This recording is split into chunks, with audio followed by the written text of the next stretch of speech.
Greetings, I'm trademark attorney Josh Gerben, and I want to talk a little bit about the classes that you can file a trademark in when you go to file a trademark application. One of the things that we work through with clients whenever someone calls me and asks me about their trademark is, well, what goods or services are you offering? And the reason this is important is because trademarks, the rights in trademarks are given out based on the goods or services you offer. You can have very similar, even identical trademarks in different industries. For example, you have Dove chocolate and Dove soap. You've got Delta Airlines, Delta faucets, and there's a lot of other Deltas out there.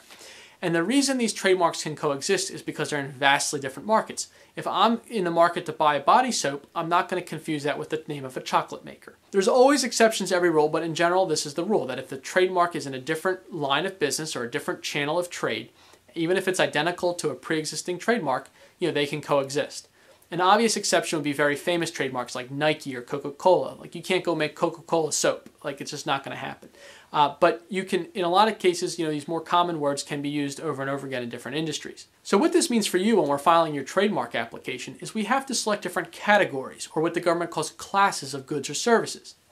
Essentially, the government has divided every good and service known to mankind into 45 different classes. So let's say you're selling clothing, sunglasses, and purses. Those actually fall into 3 different categories. Clothing is class 25. The classes are just numbered 1 through 45. So clothing is class 25. Purses would be class 18. Sunglasses class 9. The significance to you is that the U.S. government filing fee is $325 per class of goods or services. So instead of paying a $325 government fee for just a single class application, now you're paying $975 to file the trademark application. This is where I talk to a lot of small business owners about the strategy in registering a trademark and how many classes you actually want to buy when you file the trademark. It can really raise your cost very quickly.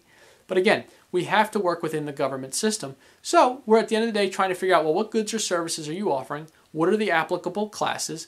And then what strategy do we want to take? Do we have the budget for the classes that you want to register in? Or do we maybe have to register in a few less classes just to keep the cost in line? And at the end of the day, that's your choice, but I'm happy to help you work through these issues.